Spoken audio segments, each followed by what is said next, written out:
President Cyril Ramaphosa will once again have to make the tough call on whether to save lives or livelihoods as he addresses the nation at 8 p.m. tonight.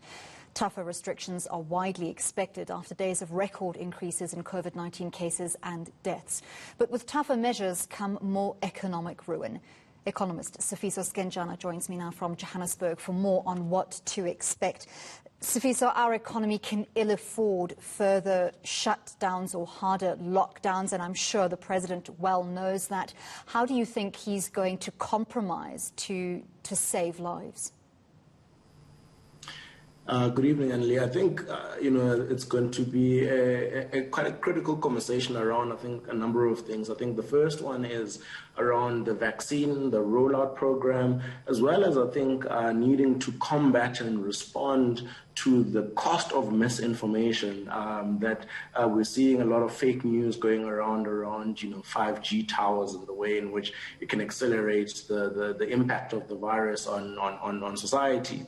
So I think that's one of the things that would be quite critical in the way in which government responds to is really dealing with the misinformation and talking about, I think, a more robust communication strategy around the economic value of vaccines in the way in which it relieves pressure on particularly the financial context of any health system. I think over and above that, we understand, just to give you a context of the way in which tax statistics have moved over the last 12 years or so, pre-financial crisis, the economy were collecting about 27% of our tax revenue from corporate income tax.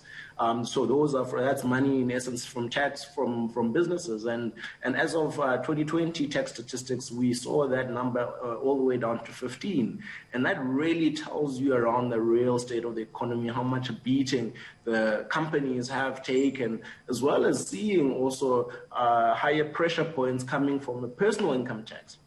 We're seeing personal income tax accounting for about 39% of total tax collections.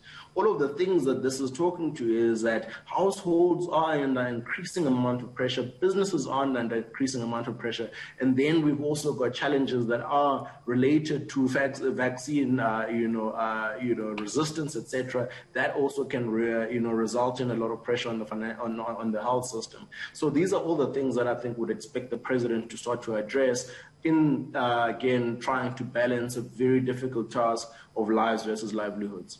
Sifiso, let's talk about vaccine procurement. The private sector, corporate entities and businesses at large are expected to foot a large portion of the bill for vaccine procurement. How do you think that's going to play into the President's decision to limit economic and business activity, given the fact that he can not really expect them to pay a large portion of vaccine procurement costs when they're not making enough money? Well, it's going to be quite interesting, and one of the things that are very much into the conversation is that the COVID vaccine could very much be the enabler for a resurgence or more activity coming back via tourism. We've seen, for example, a number of East African countries where yellow fever is a minimum requirement before you travel to those countries. And so a COVID vaccine could be the thing that becomes, almost something that lives with us, particularly as an enabler for travel and tourism. What that means in the context of this is that there may be a post-COVID market or post-COVID economy for the vaccine itself. And I think that those are some of the opportunities that are probably being discussed right now between the private sector as well as public sector to see and say, are we looking at post-COVID economic market opportunities for some of these firms, private sector participants, to be able to, again, probably see some economic value and economic opportunity.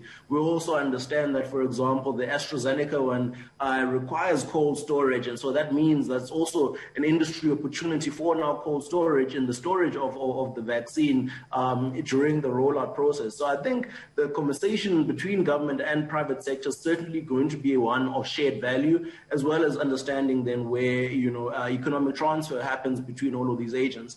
But at the end of the day, it is critical for the economy, and I think it's incumbent for everyone to understand the role that they can play in making sure that the local as well as the global economy can go back to being operational. And I think that that's why I think the impetus is also on private sector to be able to come to the party where they're able to do that. We've seen adherence to lockdown regulations by the public at large drop significantly. People are not wearing their masks. They're attending large gatherings, even illegal parties. We've even over the weekend seen churches defy lockdown regulations. And if the president implements stricter lockdown regulations which prohibit certain economic activities, businesses will ultimately pay the price. And I think the question here is, who's dropped the ball in terms of communication with regards to adherence to regulations? Sure. I mean, I think we've got to look at the picture in context. I think there's, one, an infrastructure constraint from a quality and an access or communication point of view. Just to give you some statistics, it's about 10% of our rural population in our economy doesn't even have access to any telecommunication device.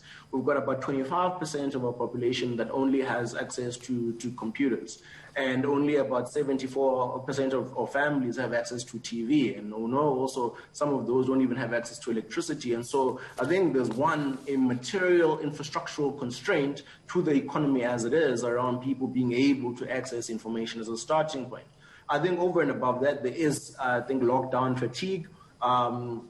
And I think that's just a societal response to just trying to find ways or finding some semblance of normality. And that, of course, continues to put a pressure point from the health system point of view. And I think also then from a public sector point of view, there certainly could be a lot more targeted work towards more effective and better quality communication around all of the things that need to be communicated, understanding vaccines, understanding, what 5G towers do. Why are we even talking about 5G, and how is a spectrum allocation even a thing that's becoming part of the context or the conversation around misinformation that's got to do with COVID and vaccines. So all of these things, I think, are just part of many moving parts that inform eventually what we see as a society that has gaps and vacuums in the quality of the information that they're receiving. I think that's one of the things that our government should surely be targeting to make sure that all of those vacuums are targeted and closed in an effective way.